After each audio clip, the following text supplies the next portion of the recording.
मेरे घर में डकैती हो गई, मेरा सब कुछ लूट के ले गए और फिर मैं कचहरी में पेश हो रहा हूँ। ये डकैत लोग कहते हैं कि जी थाना का ना, तो ये डकैत उनके अपने होंगे कि अगर नहीं मिल रहे।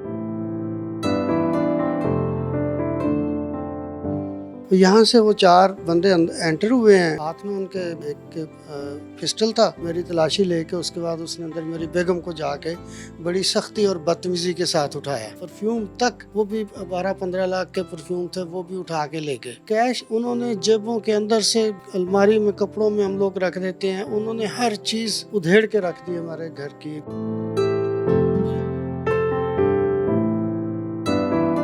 इतने सियाने डाकू थे कि वो जो आर्टिफिशियल ज्वेलरी भी घरों में होती है वो सारी छोड़ दी। तो आपको इतना यकीन है कि उसने वो बोतल पकड़ी है? इस पे हलफ दे सकता हूँ कि उसने वो बोतल पकड़ के खाली रख दी वापस। फिंगरप्रिंट डिपार्टमेंट जो है, फोरेंसिक डिपार्टमेंट, वो जिसकी बड़ी तारीफ करते हैं, वो उसको भी नहीं पता। बिल्कुल, जहां लाहौर को एक सेफ सिटी का नाम दिया गया है, लाहौर की खूबसूरती और इसको 4 चांद लगाए जाते हैं, उसके साथ साथ लाहौर की सिक्योरिटी के हवाले से बहुत सख्त इकदाम किए जाते हैं। लेकिन आज मैं जिस घर में मौजूद हूँ, ये डॉक्टर ताहिर इस्लाम का घर है और आज से 6 माह पहले इनके घर में एक ऐसी अफसोसनाक वारदात होती है जिसमें 4 अदद डाकू आते हैं, एक गाड़ी पर आते हैं और उसके बाद इस घर के अंदर एंटर होते हैं। एंटर होने के बाद मैं आपको लेके चलता हूँ कि वो किन रास्तों पर चलते हुए डॉक्टर ताहिर इस्लाम के घर का सफाया कर गए। और बड़ी बात यह है कि 6 माह इस वारदात को हो गए हैं, आज तक एक भी चीज़ रिकवर नहीं की गई। बेशुमार बड़ा नुकसान हुआ, जिसको 1.5 करोड़ रुपये से ऊपर की वारदात कहा जाएगा तो नुकसान हुआ, लेकिन कोई चीज़ अब तक बरामद नहीं करवा के दी गई। तो डॉक्टर साहब से पूछते हैं कि वो कैसे अपनी सारी ज़िंदगी की जमा पूंजी जो गंवा बैठे हैं कैसे हासिल करेंगे? क्या लाहौर पुलिस में इतना दमखम है कि वो इन पैसों को बरामद कर लेंगी, या कोई और उम्मीद रखते हैं? अस्सलाम वालेकुम डॉक्टर साहब। कैसे हैं डॉक्टर साहब, खैरियत से हैं? अच्छा डॉक्टर साहब, क्या सबसे पहले तो ये मुझे बताएं कि ताज़ा तरीन सूरत हाल क्या है? हम अपने नाजरीन को जो है अभी अंदर जाके सारा वकूआ भी दिखाएंगे कि किस तरह वो लोग यहाँ पे आते हैं और दरिंदगी के साथ तमाम चीज़ों को समेटते हैं, चले जाते हैं। करोड़ों रुपए का ये नुकसान है। और डॉक्टर साहब से पूछते हैं, डॉक्टर साहब क्या सूरत हाल देखी आपने? आप उस वक्त घर में मौजूद थे, आपको भी यरगमाल बनाए रखा उन्होंने, किस तरह वारदात? जी, मैं अपने सामने बैठा टीवी देख रहा था और मेरी बेगम अपने कमरे में सोई हुई थी। यहाँ से वो 4 बंदे एंटर हुए हैं, हाथ में उनके एक पिस्टल था। उसके बाद सबसे पहले आके उसने मेरा मोबाइल पकड़ा है। उसके बाद उसने कहा कि और कौन है घर में, और मेरी तलाशी लेके उसके बाद उसने अंदर मेरी बेगम को जाके बड़ी सख्ती और बदतमीज़ी के साथ उठाया। उसके बाद उसने कहा कि जी आपके पास 10 लाख रुपया है। मैंने कहा यार मेरे पास नहीं है, अगर तुम्हें पता है तो बताओ। उसके बाद उसने मुझे तशद्दुद करने की कोशिश की, जिस पर मेरी बेगम ने कहा कि भाई आप इनके ऊपर, मेरा अभी उस वक़्त दिल का ऑपरेशन हुआ था तो इसलिए मैं वो उस खड़ा भी नहीं हुआ जा रहा था। उन्होंने मुझे थोड़ा सा सख्ती करने के बाद उन्होंने तलाशी लेना शुरू कर दी। वो हमारी अलमारियों में से जितना कैश था, जितनी ज्वेलरी थी, पूरे सारी उम्र का हमने जमा किया हुआ था जो, वो सारा निकालना, हत्ता कि जो कपड़े अनसिले थे वो भी ले लिए। परफ्यूम तक, वो भी 12-15 लाख के परफ्यूम थे, वो भी उठा के ले गए। उसके बाद वो ऊपर गए हैं, वो बार बार पूछते रहे कि जी ऊपर और कौन रहता है? मैंने कहा ऊपर कोई नहीं रहता, मेरा बेटा उस वक्त बाहर गया हुआ था और मैं दिल में दुआ कर रहा था कि अल्लाह करे वो इस वक्त ना ही आए घर में, वो बाहर निकला हुआ था। वो ऊपर गए हैं, उसके लैपटॉप, कंप्यूटर, घड़ियाँ, कैश उन्होंने जेबों के अंदर से, अलमारी में, कपड़ों में हम लोग रख देते हैं, उन्होंने हर चीज़ उधेड़ के रख दी हमारे घर की। ये किचन, उसके बाद ये मेरे बुक्स, टोटल सफाया कर दिया उन्होंने। अच्छा डॉक्टर साहब, इसमें डॉलर्स भी गए हैं, पाउंड्स भी गए हैं, क्या क्या चीज़ें गई हैं? इसमें तकरीबन मेरा 20,000 तो फॉरेन करेंसी थी। उसके बाद कैश जो था वो 5-6 लाख मेरा अपना पड़ा हुआ था, मेरी मिसिस का अलहदा था, मेरे बेटे के ऊपर कमरे में अलहदा कैश पड़ा था, उसकी ज्वेलरी हमारी थी जो तमाम की तमाम। और वो इतने सियाने डाकू थे कि वो जो आर्टिफिशियल ज्वेलरी भी घरों में होती है वो सारी छोड़ गए। उन्होंने गोल्ड ज्वेलरी लिया और डायमंड रिंग्स थी हमारी, वो उन्होंने सारी इकट्ठी की। परफ्यूम जो खाली था एक शीशी, वो छोड़ गया, बाकी सारियां वो ले गए। आपके घर में कोई सीसीटीवी कैमरा उस वक्त कोई मौजूद उस वक्त नहीं था, उस वक्त नहीं था। उस वक्त नहीं था। कभी हमने ज़िंदगी में सोचा ही नहीं था। क्या इनके फिंगरप्रिंट्स लिए गए, इनको पूरा जांच पड़ताल की गई? इनके फिंगरप्रिंट्स उन्होंने लिए और मैं बार बार कह रहा था कि एक डाकू ने, जब चूंकि मुझे उसने दीवार की तरफ मुंह करके बिठाया हुआ था, मेरी ड्रेसिंग टेबल थी, वो उसके दस्ताने नहीं पहने हुए थे और मैं बार बार पुलिस वालों को कह रहा था कि ये जो शीशी खाली उसने छोड़ दी है, इस पे फिंगरप्रिंट हैं। लेकिन मैं समझता हूँ कि अगर उस पर भी फिंगरप्रिंट नहीं मिले तो फिर आपका फॉरेंसिक डिपार्टमेंट जो है, जिसको बनाया गया था, वो मतलब आपको इतना यकीन है कि उसने वो बोतल पकड़ी है? मैं इस पे हलफ दे सकता हूँ कि उसने वो बोतल पकड़ के खाली रख दी वापस।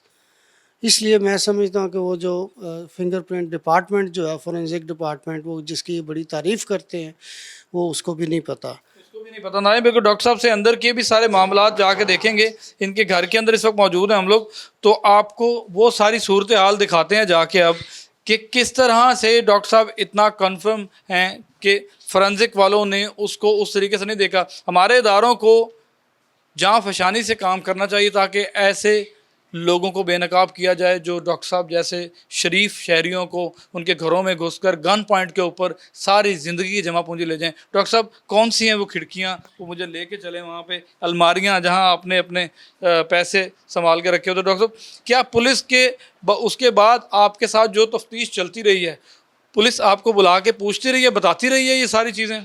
वो हाज़िरी देने वाली बात है कि आप जाके, एक जो लफ्ज़ इस्तेमाल होता है जी, साहिल है, खुली कचहरी है, मतलब मेरे घर में डकैती हो गई, मेरा सब कुछ लूट के ले गए और फिर मैं कचहरी में पेश हो रहा हूँ।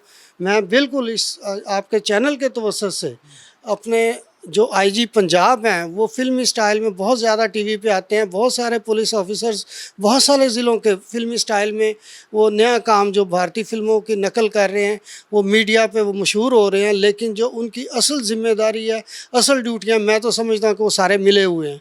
ये डकैत लोग कहते हैं कि जी थाना का ना, तो ये डकैत उनके अपने होंगे कि अगर नहीं मिल रहे, क्योंकि इसके 1 महीने बाद हमारी इसी सोसाइटी में बिल्कुल उसी पैटर्न। सब कभी आपने जियो फेंसिंग करवाने का या और तमाम जो तहकीकाती इदारे हैं, टीमें हैं, उनका मुतालबा नहीं किया था कि आपकी रिकवरी हो सके? जी, मैंने जियो फेंसिंग जाके 5वें छठे दिन मैंने उनसे कहा कि भाई जियो फेंसिंग तो करवाओ, कि अगर आप एक मोटरवे केस पे, जो चूँकि मीडिया में बहुत ज़्यादा शोर मच रहा था, वो आप ढूंढ सकते हैं। तो उन्होंने जियो फेंसिंग मेरे साथ जाके की, मुझे लेके गए जी, चलो जी। उसके बाद लेकिन जो मुझे अगले दिन पता चलता है, दूसरे तीसरे दिन, कि वो सब इंस्पेक्टर साहब माशाल्लाह बड़े अच्छे लोग थे, उन्होंने हमसे अभी कोई मुतालबा नहीं किया। लेकिन वो मुझे पता चला कि उन्होंने साफ इन्वेस्टिगेशन, जो डीआईजी इन्वेस्टिगेशन ऑफिस है, वो उन्होंने कहा जी सानू एदा मैनू नहीं आंदा एदा डाटे दा की करना है, ये उनका फिक्रा था। उसके मतलब आपको उम्मीद नजर नहीं आती? अब सुन लेना, पुलिस रिकवर नहीं करवा के देती? बाद मैं डीआईजी ऑफिस में भी गया हूँ। अब वहाँ जो उनके बंदे हैं, जिसको आप कहते हैं लोअर स्टाफ, वो उन्होंने मुझे डीआईजी को मिलने ही नहीं दिया कि जी डॉक्टर साहब आप तफ्तीश चेंज करवाना है कि क्यों। मैं यार मैंने पहले पता करने दो कि तफ्तीश पहुँची कहाँ है, मैं फिर एतराज़ करूँ। मैं उन बंदों में नहीं हूँ कि खामखा लोगों पे करूँ। अभी जो मुझे एक और चीज़ पता लगी है कि इसी थाने काने में कोई इंस्पेक्टर, कोई एसएचओ, को वल्ला आलम, को खातून पकड़ी गई हैं पुलिस की, उनको अरेस्ट भी किया गया और उनके पास से बड़ा डकैतियों का माल बरामद हुआ है।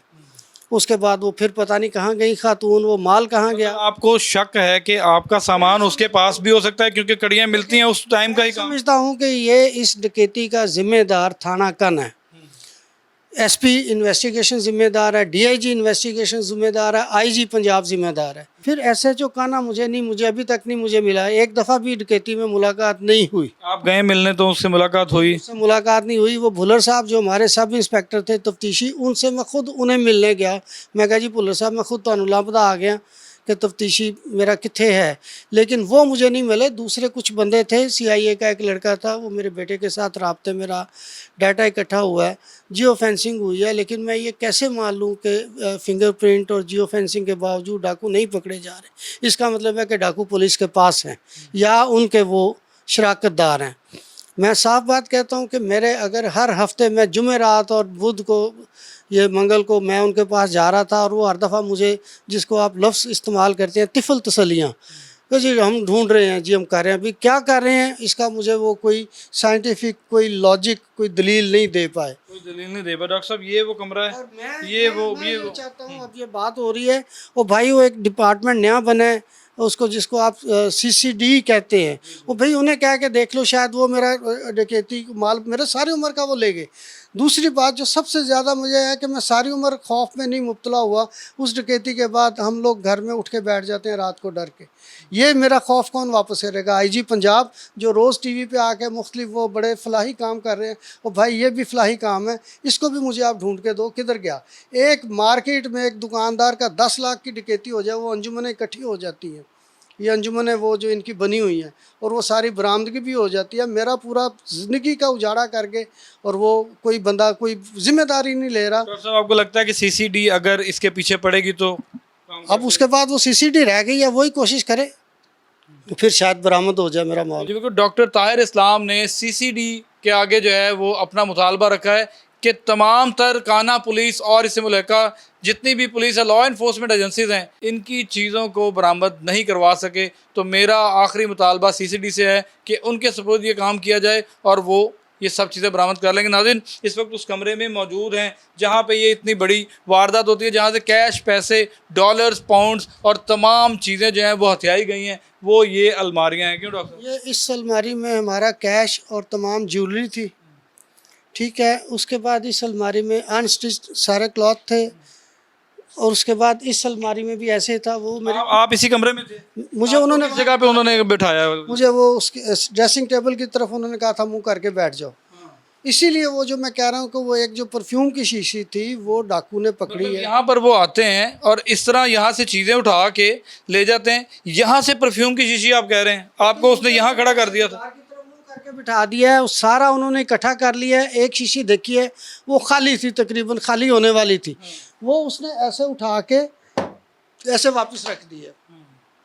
मैंने पुलिस वालों से बाद में उस वक्त कहा, जिस वक्त वो आए हैं, कि यार ये इस शीशी पे हमें एविडेंस मिल जाएगा, और वो मुझे तसल्ली देते रहे हैं। तो इसका मतलब है अगर उस पर भी नहीं मिला तो फिर तो सारा ये सिस्टम ही आप ख़त्म कर दें, ये डिपार्टमेंट बंद कर दें, ये फोरेंसिक साइंस लेबॉर्ट्री बंद कर दें, या फिर वज़ीर आला या वज़ीर आज़म जवाब दें कि कौन जिम्मेदार है इस चीज़ का, कि अगर वो लेबॉर्ट्री, इसका मतलब वो भी मिले हुए हैं डाकुओं के साथ। डॉक्टर साहब, आखिर में कोई एक मुतालबा कैमरे में देख के मुतालबा यही है कि ये जो IG पंजाब साहब और बहुत सारे ज़िलों के लोग ये पब्लिक और सोशल मीडिया पे जो कर रहे हैं ड्रामे, ये बंद करें।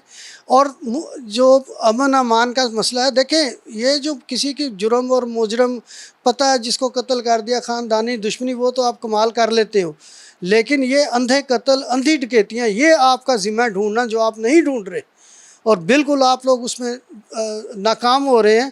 इसलिए भाई वो CCD को अगर दिया तो चलो उसे ट्राई एक दफ़ा कर लो, शायद मिल जाए।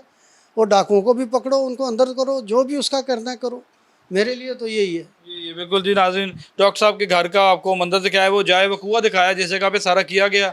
और यहाँ मैं देख रहा हूँ कि डॉक्टर साहब एक शरीफ इंसान है, घर में जहाँ नमाज़ पढ़ी हुई है, नमाज की अदायगी भी की जाती है, इबादत की जाती है, अल्लाह का नाम लिया जाता है, लेकिन इसी घर के अंदर से वो सफाक डाकू जो हैं वो आके सब कुछ लूट कर चले जाते हैं, और आज तक किसी एक चीज़ का भी पता नहीं लगता। जिस वक्त मौका पर डॉक्टर साहब मौजूद थे, उनकी मिसेज़ मौजूद थी, तो इनसे भी बात करते हैं कि इन्होंने उस वक्त क्या सूरत हाल देखी, क्या सलूक किया गया इनके साथ, कैसे मुखातिब करके बुलाया गया। अस्सलाम वालेकुम। वालेकुम सलाम। अच्छा जी, बहुत अफसोसनाक बात है पहली बात तो ये, और ये बताएं कि उस वक्त जब डाकू कमरे के अंदर एंटर हो जाते हैं तो क्या गुफ्तगू उन्होंने सबसे पहले? मैं एक्चुअली सोई हुई थी, उन्होंने मुझे उठाया, आवाज़ दे के आप उठें बैठें।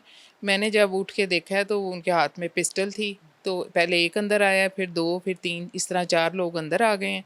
और आके उन्होंने कहा कि आप यहीं बैठी रहे, अपना दुपट्टा लेके यहीं बैठे, आपने हिलना नहीं है। और उसके बाद मैं बैठ गई, फिर मुझे समझ आई कि ये तो अंदर डाकू आ गए हैं। तो फिर डॉक्टर साहब को लेके वो अंदर आ गए हैं, और हमारे ऊपर पिस्टल उन्होंने रखी है और कहा है कि जो कुछ आपके पास है वो निकाल दें, दे दें। जिस वक्त पुलिस आती है तो क्या उम्मीद जागी कि हमें हमारा जो खोया हुआ सामान है मिल जाएगा, लूटा हुआ सामान मिल सकता है? हाँ जी, पुलिस ने हमें यकीन तो बहुत दिलाया। उन्होंने काफ़ी यहाँ पे सारा कुछ किया जो वो कर सकते थे। हमें काफ़ी दिन तक वो ये कहते रहे आप बेफिक्र हो जाए, हम इनको ढूंढेंगे, पकड़ेंगे, लेकिन इस बात को काफ़ी महीने गुजर गए हैं, अभी तक कुछ भी नहीं। कोई रिकवरी की उम्मीद? रिकवरी मुझे तो नहीं लगता कोई रिकवरी हो सकती है। तो क्या पैगाम देना चाहेंगी खातून वज़ीर आला मरीम नवाज़ साहिबा जो हैं, वो ख़वातीन के लिए बहुत स्पेशल काम कर रही हैं, कोई मुतालबा करना चाहेंगे? मैं उनसे यही कहूँगी कि आप उनको पकड़ें, हमारी हक हलाल की जो कमाई, हमारी चीज़ें हैं उसको रिकवर करके दें, और जो खौफ हमारे अंदर उन लोगों ने बिठाया है वो कौन दूर करेगा। और आप हमारी एज देखें और हमारी मेहनत का पैसा देखें, जो सारा कुछ 1 मिनट में हमारी आंखों के सामने बैठे बिठाए लूट के ले गए हैं।